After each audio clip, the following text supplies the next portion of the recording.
perdona, Paulina. Si quieres, puede empezar ilustrando tu tesis y dando particolare enfasi alle conclusioni che hai raggiunto nella tua elaborazione. Ti ringrazio. Muchas Muchas gracias. gracias. Buenas tardes. Buenos días, Buenos días para bienvenidos quienes a están. En primer lugar, Mi tesis se denomina el derecho a la desobediencia laboral frente al ejercicio extralimitado del poder de dirección del empleador. La verdad es que en esta investigación, yo el primer desarrollo que hago es tratar de dilucidar cuáles son los componentes del poder de dirección. En mi caso particular, el país de donde yo vengo, que es Chile, las relaciones laborales son fuertemente jerarquizadas con una escasa incidencia por parte del derecho colectivo, ¿ya? Hay un derecho individual del trabajo que, si bien establece un manto protector sobre el trabajador individualmente posicionado frente al empleador, la legislación chilena no establece los mecanismos que son suficientes para efectos de dar una efectiva protección. Y aquí es precisamente donde yo me detengo en la investigación. Primero tratar de dilucidar cuáles son los elementos, los componentes de la dirección. Paulina, disculpe ¿Sí? que le interrumpa. Nada, le íbamos a pedir que, si puede, que se exprese de una forma un poquito más lenta para que el resto de oyentes le puedan entender mejor. Perfecto. Puedo ir manejando. Gracias. Entonces, bueno, como mencionaba, lo que trataba de hacer es dilucidar los componentes del poder de dirección, abundar o ahondar en los límites de la obediencia, que también en nuestra legislación tienden a estar establecidos, o en el derecho chileno tienden a estar establecidos de manera muy implícita, particularmente a través de limitaciones genéricas basadas en los derechos fundamentales, en el marco contractual y la prestación de servicios, y en algunos códigos de conducta, ¿ya? Sin embargo, dentro del Código del Trabajo chileno existen dos hipótesis aisladas de lo que es la desobediencia. Una hipótesis que está acentuada y que se interpreta a contrario sensu, en el sentido de que se establece como una causal disciplinaria la negativa del trabajador a realizar injustificadamente las labores convenidas en el contrato. A contrario sensu, si interpretamos aquellos, podríamos entender, ¿cierto?, que la negativa justificada, si el trabajador se niega justificadamente a cumplir las obligaciones pactadas en el contrato, estaría o calzaría dentro de una hipótesis de desobediencia justificada. Y por otra parte tenemos el caso de recurrente utilización en el derecho chileno a partir de la pandemia que afectó mundialmente, ¿cierto? Y también a Chile a partir del año 2020, y que consiste en la posibilidad de que los trabajadores abandonen su fuente de trabajo ante riesgo grave e inminente para la vida o la salud de los trabajadores, sin que, o más bien limitando las represalias que el empleador pueda realizar frente a este abandono. Esas son las dos hipótesis de desobediencia que nosotros podremos entender que están dentro del derecho chileno. Sin embargo, lo que no está regulado, o más bien lo que también tiene una aplicación aislada, podríamos decir, dentro del derecho chileno, es la posibilidad de que el trabajador se reincorpore, o la readmisión, que también se denomina en el derecho español. En Chile, la reincorporación procede en casos muy calificados frente a órdenes empresariales que pueden ser ilegítimas, pero quedan un cúmulo de órdenes empresariales que pueden ser arbitrarias, ilegales o ilegítimas, que no están cubiertas o no generan un amparo en favor del trabajador. Y a razón de eso es que yo en la investigación planteo explorar la posibilidad de determinar cuál es la eficacia jurídica que tendría una decisión patronal que sea extralimitada. Y en este caso yo considero, ¿cierto?, que dentro de un marco más bien genérico del derecho, una decisión jurídica de carácter patronal, extralimitada por parte del derecho, por parte del empleador, generaría como consecuencia la infertilidad de la sanción, es decir, la carencia de eficacia jurídica de esa decisión, lo que entraría ahí también, ¿cierto?, a discutirse si es posible o no que esa carencia de eficacia jurídica puede dialogar de alguna manera con la reincorporación del trabajador frente a este ejercicio extralimitado. Junto con esta investigación, creo que se contraponen o se reanuda una vieja discusión dentro del derecho del trabajo, que es precisamente determinar cuál es la cabida que tiene la teoría del solvet repet, que plantea, ¿cierto?, una posición irreflexiva por parte del empleador, una obediencia irreflexiva por parte del trabajador, ¿cierto?, y que refuerza la idea de esta decisión, o más bien de esta relación jurídica jerárquica, autoritaria, ¿cierto?, y que presume la legitimidad de las órdenes patronales per se, y por otra parte, ¿cierto?, la posición de que al trabajador le está efectivamente permitido desobedecer, y en ese aspecto yo también indago sobre 3 hipótesis que las planteo solamente para efectos de descartar, o sea, más bien 3 circunstancias que las planteo más bien para descartar o refutar la hipótesis que he planteado. Para necesariamente determinar la naturaleza jurídica de la desobediencia laboral y su cabida, necesito ver qué puntos de encuentro tiene o qué instituciones son hermanables o compatibles con la desobediencia laboral, o si más bien se trata de un derecho autónomo. Y aquí exploro, y con esto cierro, 3 posibles circunstancias o instituciones vinculadas al derecho del trabajo que pueden ser útiles para mi investigación. Una de ellas es la desobediencia civil, como una herramienta jurídica política, ¿cierto?, que busca precisamente a través de ciertas actuaciones determinar la ilegitimidad de una norma. Por otra parte, indago también en la posibilidad de entender que el derecho a la desobediencia es un derecho vinculado también a la objeción de conciencia, aunque en ese caso veo entre ambos también puntos de desencuentro. Creo que más bien la objeción de conciencia tiene que ver con una valoración moral e interna del sujeto, más que con los marcos contractuales en los que se puede pactar una prestación de servicio, sin perjuicio de que la objeción de conciencia sí puede operar en el ámbito laboral, sabemos que en el ámbito médico opera. Y por otra parte, una institución que yo sé que está vigente en el derecho europeo, pero que no tiene cabida en nuestro país, que son las cláusulas de conciencia, que se dan en el ámbito de el periodismo, que yo estudié a propósito del derecho español, pero que sin embargo, una de mis conclusiones en ese aspecto es que las cláusulas de conciencia en ese aspecto tienden a ser más un mecanismo de prevención a la desobediencia, porque permiten la desvinculación del trabajador que un acto de desobediencia propiamente tal. Dicho sea esto, agradezco que me hayan escuchado y quedo atenta a las sugerencias que puedan realizar. Bueno, buenas tardes, buenos días en Chile. ¿Me está concediendo la palabra a mí, a Raúl, para hablar de mi investigación? Perfecto. Muchas gracias. Yo voy a intentar ser bien breve en la investigación que yo estoy llevando a cabo, mi tesis doctoral. El título es Función y límites de los reconocimientos médicos en el trabajo, un análisis de derecho comparado. Un tema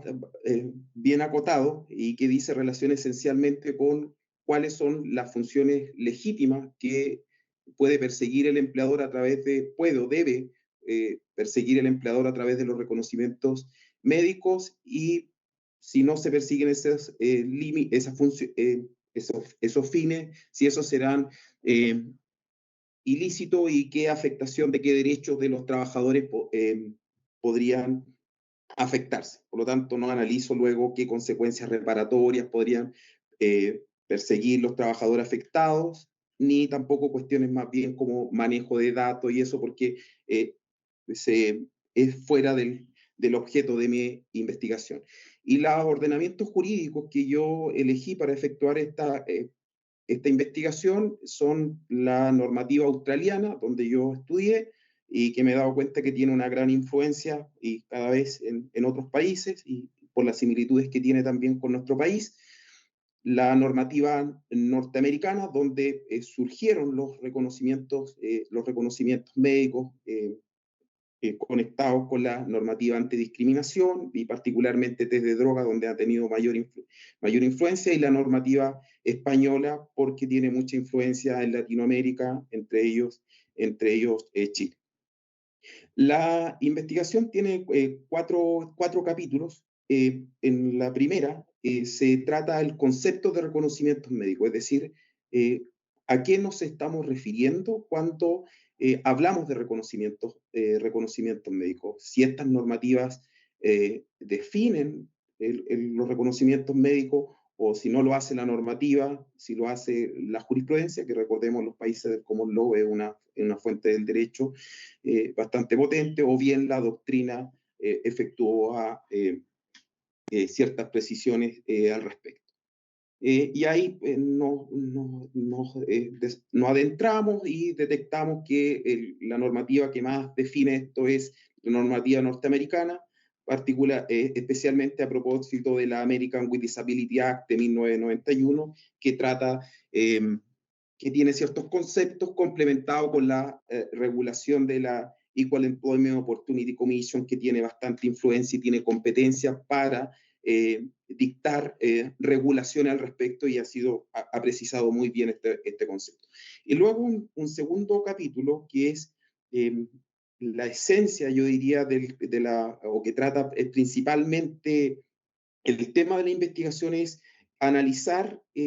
cuáles son los fines o funciones legítimas que se pueden perseguir a través de los reconocimientos médicos, analizando la normativa, la doctrina y la jurisprudencia respecto de los tres ordenamientos jurídicos en cuestión. Y cuando no se persiguen estos fines, analizamos ahí las eventuales vulneraciones a la discriminación, particularmente la discriminación por discapacidad en los países del common law, donde no existen otros atributos protegidos que estuvieran vinculados, salvo el sexo, que también en ciertas situaciones. Y en España, con la ley 15 del 2022, analizamos no solo la discriminación, sino también que hay cuestiones, recordemos que esa normativa extiende los atributos protegidos bajo la legislación antidiscriminación a condiciones de salud y enfermedad. Y también cuestiones de privacidad que vamos viendo que hay ciertas conexiones al respecto, y la oportunidad de los reconocimientos médicos, que a mí me parece que es una cuestión que igual está bien asociada a los fines, en qué oportunidades previo al empleo, en qué oportunidad previo al empleo, que ahí existen diferencias en el ordenamiento jurídico, y durante el desarrollo del empleo, en qué oportunidades o bajo qué circunstancias tienen lugar los reconocimientos médicos, y posterior a la extinción del contrato de trabajo. Y luego los capítulos 3 y 4 analizamos dos tipos de reconocimientos médicos particular. Uno son los test de drogas en el empleo, una cuestión bastante relevante, y luego en el último capítulo los test genéticos, pero asociados, insisto, a las cuestiones, a las funciones o no que se pueden perseguir, las funciones o finalidades que se puede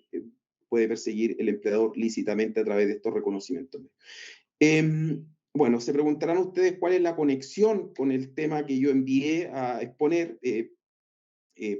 este congreso. No es el tema esencial, tuve que elegir un tema en particular para analizarlo, y por eso envié algo vinculado a la vacunación. ¿Por qué? Porque esto lo trato en la tesis, pero particularmente a propósito del concepto de reconocimientos médicos. Si la vacunación, la gran pregunta que planteo, porque esto se planteó en la práctica, se planteó en la normativa norteamericana, cuando la EEOC se pronunció al respecto, si esto eran unos reconocimientos médicos y si se le aplicaban estos límites o no. Y a propósito de eso lo analizamos y llegamos a la conclusión de que no son reconocimientos médicos por varias posiciones, pero luego igual, como existe una cierta vinculación, tratamos, se trata tangencialmente las finalidades cuando se han justificado a propósito del concepto mismo y este concepto también entre que a mi entender a veces existe cierta confusión en la doctrina entre que está asociado no solo en la vacunación, sino también en los reconocimientos médicos entre voluntariedad, obligatoriedad y reconocimiento con vacunación forzosa, que a mi entender son conceptos distintos. A veces existe una confusión entre obligatoriedad y forzoso. Hay que cierta doctrina y jurisprudencia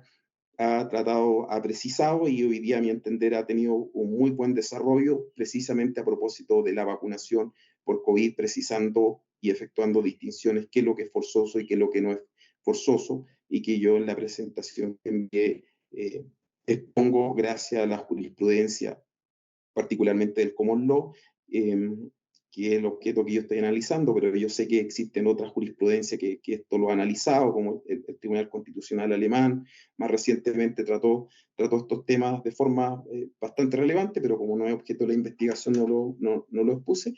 pero esa es la justificación por qué envié esa parte. Y yo la tesis la tengo bastante avanzada en primer borrador, prácticamente la tengo ya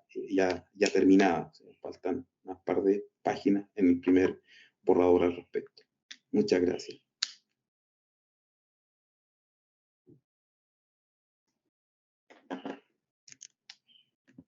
Sonia. Buenas tardes, ¿se me escucha? Perfecto, gracias. Buenas tardes. En primer lugar, quisiera, lo primero de todo, agradecer la amable invitación para participar en este seminario. Y bueno, la exposición sobre la temática de mi tesis se fundamenta en el derecho a la garantía de indemnidad, entendida como la protección y defensa de los derechos de los trabajadores en la relación laboral, y he hecho a especial hincapié en la modalidad contractual bajo la que prestan los servicios los trabajadores, cómo influye la defensa y protección de los derechos de los trabajadores en función de la modalidad contractual. En primer lugar, aplico una perspectiva teórica desde el punto de vista de la dimensión constitucional de los derechos fundamentales, de los derechos de los trabajadores, estableciendo cómo los derechos fundamentales desde una perspectiva del Estado social y ahondando también sobre la valoración de la teoría de los derechos fundamentales, desde los criterios objetivos o formales o los criterios subjetivos o materiales.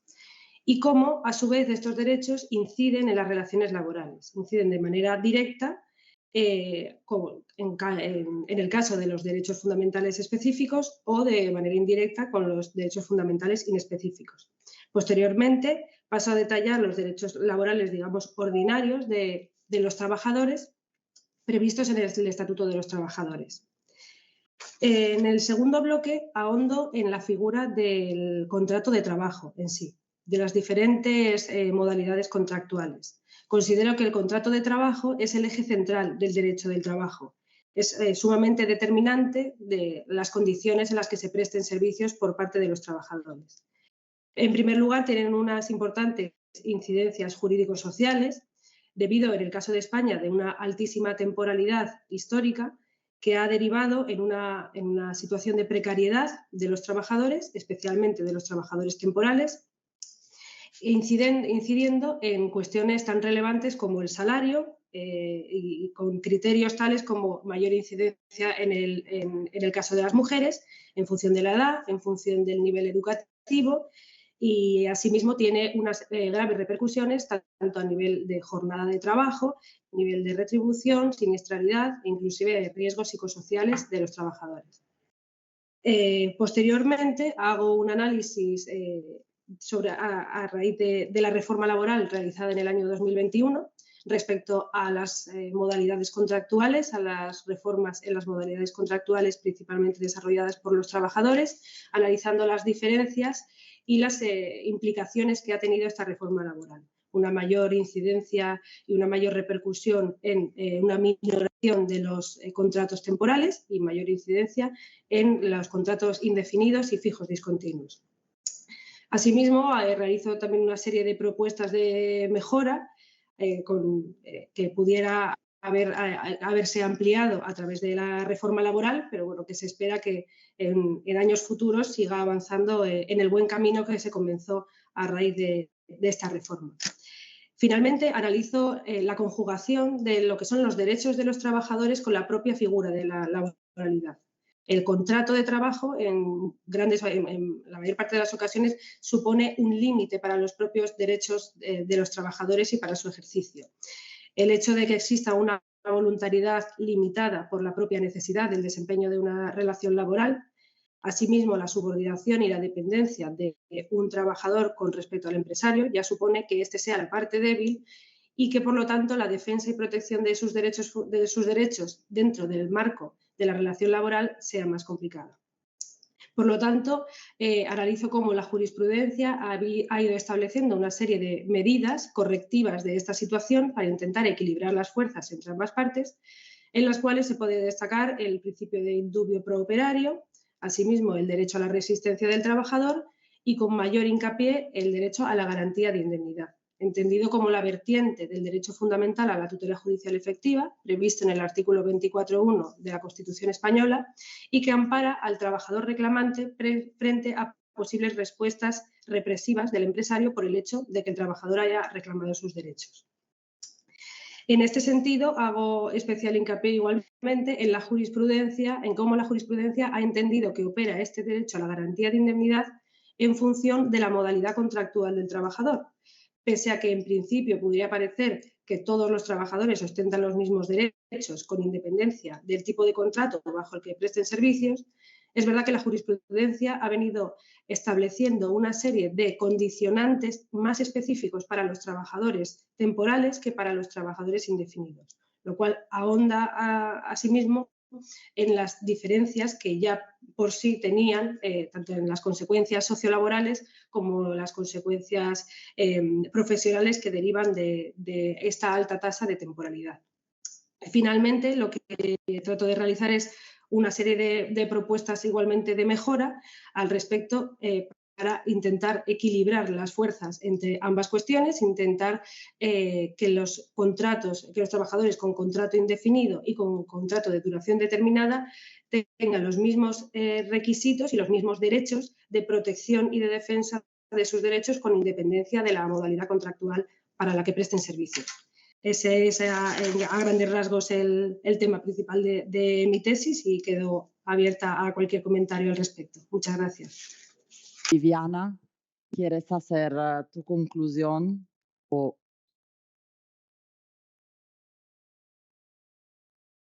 buenas tardes, dependiendo de dónde estén.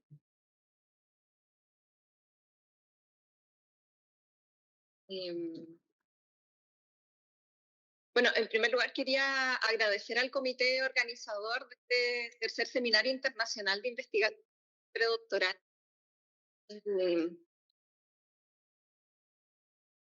En Derecho del Trabajo y la Seguridad Social por generar esta instancia que me parece sumamente valiosa de reflexión. Lamento haberme incorporado tarde y con tantas dificultades, pero finalmente creo que lo logré.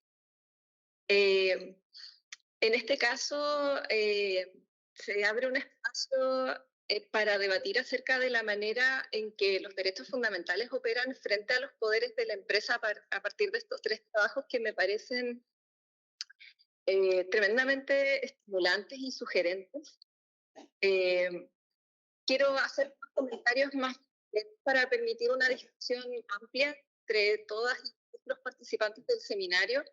centrada fundamentalmente en ciertas preguntas que me fueron surgiendo a partir de las comunicaciones de las doctorandas y del doctorando. En primer lugar, me gustaría referirme al trabajo de Paulina Alvarado. En particular, me parece que podría haber una cierta desconexión entre la pregunta de investigación que se formula y el desarrollo del proyecto, al menos en los términos en que se plantean en la comunicación, porque si entendí bien, de lo que se trata es de determinar cuándo hay un ejercicio extralimitado del poder de dirección y cuáles son las sanciones que trae aparejado el mismo, pero para hacer esa determinación no es indispensable involucrarse con el derecho a la desobediencia. Entonces me surge la interrogante de cómo se articula el derecho a la desobediencia con la pregunta de investigación de manera que refleje el rol protagónico que se le atribuye en el título de investigación. Quizás la pregunta realmente es otra, ¿no? Por ejemplo, ¿cuáles son las consecuencias del ejercicio del derecho a desobediencia del trabajador ante un ejercicio que está limitado al poder de dirección? Otra pregunta que me parece relevante tiene relación con la discusión acerca de las ventajas y desventajas o de la conveniencia e inconveniencia de la propuesta de readmisión del trabajador en comparación con otras posibles alternativas de sanción. Y finalmente también quisiera saber un poco más acerca de si, a tu juicio, el poder de dirección necesariamente se expresa en actos jurídicos o puede expresarse también en actos materiales, porque de ser la sanción de invalidez no tendría sentido. Entonces, ¿qué consecuencias aplicarían en ese caso? El segundo trabajo, por otra parte, Raúl Fernández, me plantea también una serie de interrogantes, sobre todo al leer el título y al escuchar la presentación. Y en particular, quisiera saber cuál es el enfoque de la tesis, que la expresión de legitimidad de alguna manera indica que podríamos estar ante una investigación que se enmarca en la filosofía política, referida a las razones por las que deberíamos obedecer a una autoridad, pero en cambio el examen de las normas positivas y de su compatibilidad con las normas de derechos fundamentales sugiere que estamos ante un estudio de derecho constitucional, que me parece que es lo que realmente se está haciendo, y quizás habría que repensar la figura de legitimidad o ilegitimidad y buscar otra alternativa. Otra de las dudas que me surge a partir de la presentación es la relativa a los criterios que justifican la selección de los países a comparar. Se proporciona aquí una justificación, pero mi duda es en qué sentido se pueden estimar que estos países son entre sí jurídica o quizás políticamente comparables, o dicho de otra manera, ¿en qué sentido se podría considerar que se pueden formular juicios transversales generalizados a estos 4 ordenamientos jurídicos? Y quizás de no existir esos criterios podría ser que realmente no se trate de una investigación en derecho comparado en estricto rigor. Me parece que este punto es importante, sobre todo porque los países evaluados no pertenecen a una misma tradición jurídica, no todos cuentan con normativa expresa en torno al tema de investigación o con pronunciamientos expresos sobre el tema de investigación. Y quizás más bien se trata de un estudio de casos que puede aportar elementos de análisis para identificar distintas aproximaciones a un fenómeno más amplio. Y finalmente, respecto del tercer trabajo de Sonia Morán, me parece que se trata de un proyecto bastante ambicioso. Quizás aquí la diferencia radica en que ella trata de hacer una síntesis de todo su proyecto de investigación y no de un capítulo concreto. Me pregunto si todos los temas que se pretenden abarcar en la tesis son realmente indispensables. Por ejemplo, el estudio del Estado social y de la naturaleza de los derechos fundamentales parecen ser una investigación doctoral en sí misma, ¿no? Si es que no varias investigaciones doctorales en sí mismas, y eso puede resultar siendo inmanejable. Y por lo tanto creo que vale la pena cuestionarse qué tanto valor agrega el conjunto de tópicos que se abordan en la tesis, ¿no? Y en este sentido me parecería especialmente pertinente reflexionar en torno al Estado social y a la naturaleza de los derechos fundamentales. Es que para formular alguna de las propuestas fuera indispensable comprometerse con una específica concepción de estas figuras. Y por esta razón me habría gustado tener más información respecto de la pregunta de investigación específica que se trataba de responder y de la respuesta tentativa que se proponía frente a ella, que me parece que es siempre un ejercicio útil para tratar de acotar la investigación. Y por otro lado, también me gustaría saber más acerca de cuáles son los patrones concretos que se pueden advertir o identificar entre una determinada modalidad contractual de prestación de servicios y su impacto en los derechos fundamentales de los trabajadores.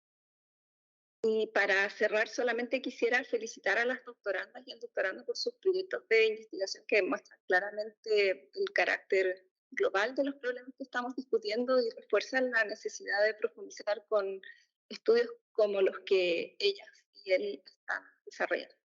Gracias. Va bene, grazie. Io allora mi limito a fare delle osservazioni, ma nei limiti dell'esigibilità dell'adempimento, che in questo caso è pregiudicato da dei problemi tecnici di comprensione delle relazioni, che ho comunque solo per parte di voi ascoltato attraverso i video. Quindi con il tema dell'esigibilità, dell'inadempimento e dell'adempimento mi collego alle 3 tesi che mi sembra abbiano in comune un elemento fondamentale di struttura della nostra materia. Il contratto di lavoro, scrivevano i nostri maestri, è un contratto che vede necessariamente l'implicazione di una persona umana. Può essere stipulato solo con un uomo il contratto di lavoro, non è un contratto commerciale, esce dagli schemi della parità contrattuale tipici del diritto civile. L'implicazione della persona all'interno del contratto di lavoro negli stati sociali, come sono le nostre, determinate dalle nostre costituzioni sociali, necessariamente deve trovare una realizzazione attraverso la protezione dei diritti fondamentali dell'uomo e anche del cittadino, perché la tesi di Paolina che riguarda la disobbedienza è un concetto di riecheggia una tematica di lotta politica civile, non tanto di diritto del lavoro, e che pone il problema di capire come un diritto alla disobbedienza del lavoratore possa essere declinato all'interno di una relazione contrattuale da cui nasce un potere che è il potere direttivo. E quindi io invito, se poi ci saranno delle altre occasioni di scambio ne riparleremo, ma nei limiti di quello che ho compreso posso invitare Paolina a riflettere su questo dato, l'esistenza di un potere direttivo, ma un potere di controllo, un potere disciplinare che sostanzialmente è collegato alla funzionalità del sinallagma contrattuale, il rapporto di durata che necessariamente, come dicevamo nel panel precedente, è necessariamente implicato dal contratto di lavoro, esige l'esistenza di una posizione di potere del datore di lavoro che è, funziona alla realizzazione dei propri interessi economici, ma che deve essere anche esercitato nel rispetto dei diritti fondamentali della persona, che sono, penso, protetti dalla nostra Costituzione italiana, ma anche dalla Costituzione spagnola, che non possono essere compromessi solo per esigenze di, finalizzazione del potere al profitto, però neanche quel potere può essere funzionalizzato all'utilità sociale, e quindi ci sono dei limiti poi nel diritto positivo che vanno ricercati in modo molto specifico per un giurista di disobbedienza rispetto all'esercizio di quel potere direttivo. Per esempio, mi viene in mente nel nostro diritto l'eccezione, lo dico in latino, che forse è una lingua che ci accomuna, inademplenti non est ademplendum, e quindi se vi è un'eccezione di inadempimento, non so se tecnicamente il derecho alla desobediencia es la eccezione di inadempimento, è questa posizione del debitore della prestazione trova effettivamente riscontro anche giurisprudenziale e particolare applicazione in taluni casi, in talune materie. Penso alla materia della salute e della sicurezza sul lavoro. Vi faccio dei casi molto specifici che riguardano l'estate italiana, così mi collego anche al panel successivo, il calore, il lavoro nelle condizioni di calore eccessivo che superano i limiti di tollerabilità stabiliti dalle norme a tutela della salute, della sicurezza e direi anche della vita delle persone che lavorano possono giustificare, nei limiti codicistici, il rifiuto della prestazione debitoria. E quindi invito, se questo è il tema, a sondare questa casistica che mi porta a collegarmi con la interessantissima tesi di Raoul, che in effetti pone un problema che è stato per noi nel nostro passato un problema che ci ha tormentato come giuslavoristi, e cioè di fronte a una pandemia, una condizione, dice Raoul nel suo video giustamente, di incertezza scientifica che riguarda non solo le regole di trasmissione del contagio, ma anche la stessa funzionalità, non so se è un termine medico, ma del vaccino che nel frattempo è stato scoperto e a cui molti stati, attraverso normazioni anche di tipo secondario o per legge, hanno obbligato i cittadini a sottoporsi, e quindi il problema molto serio della legittimità del rifiuto a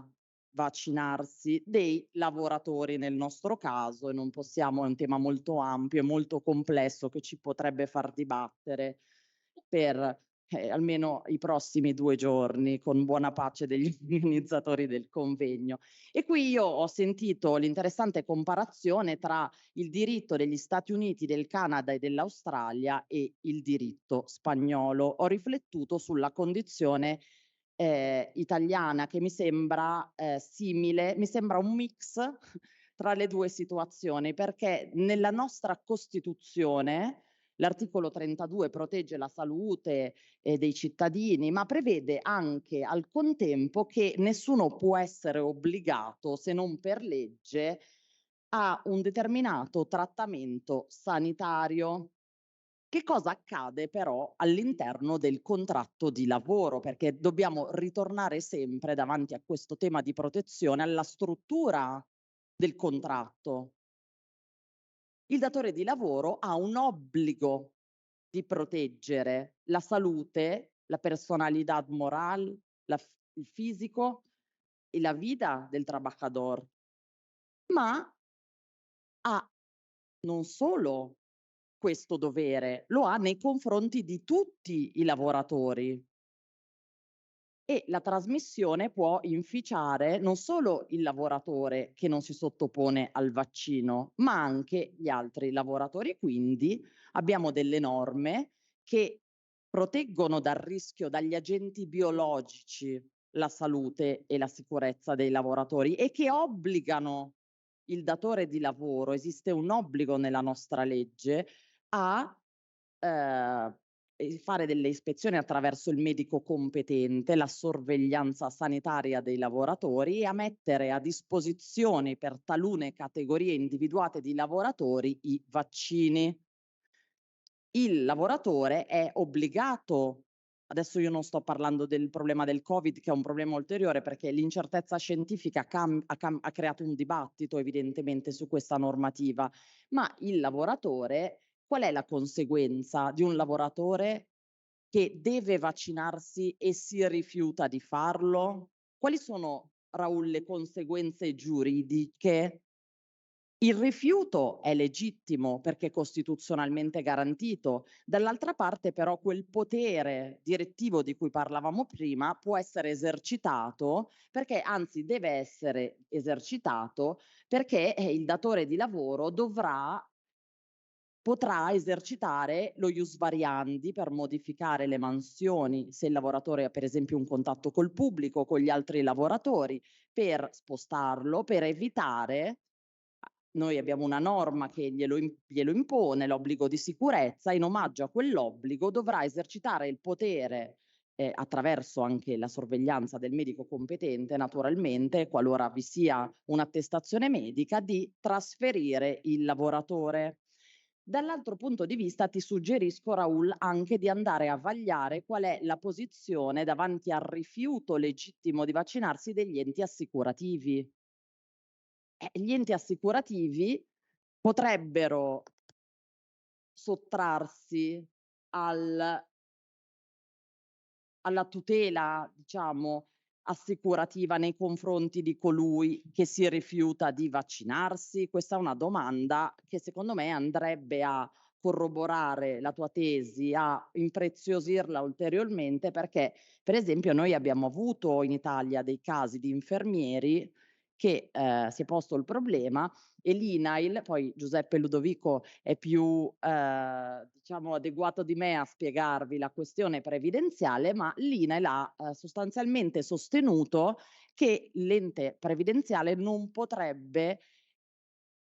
rifiutarsi di pagare la tutela assicurativa, di garantire la tutela assicurativa al lavoratore che ha legittimamente deciso di non vaccinarsi. Quindi io ho trovato, diciamo, delle altre piste rispetto al problema più generale che tu hai posto per cercare di declinare le questioni all'interno di un sistema, diciamo, più ampio. E quanto alla tesi di Paolina scusate, sì, no, Sonia, la tesi di Sonia mi sembra che reclami che vada un po' più in là rispetto alle conclusioni che hanno raggiunto le prime due tesi, reclamando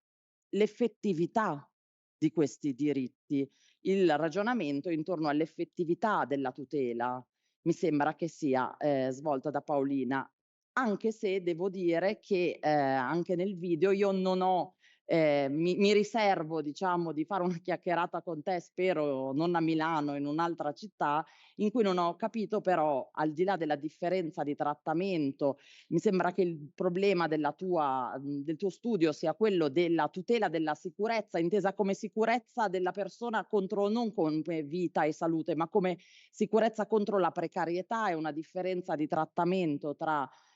contratto a tempo determinato e indeterminato, ma sono rimaste aperte, diciamo, le conclusioni del tuo elaborato e quindi mi riservo spero di rincontrarti in un'altra occasione, discutere con te a tesi finita. Mi sembra comunque importante sottolineare che il diritto non esiste senza l'effettività della tutela e quindi questa è sicuramente una strada che deve essere sondata da una tesi di dottorato seria. Vi ringrazio e vi faccio i complimenti per il vostro lavoro. Arrivederci a tutti.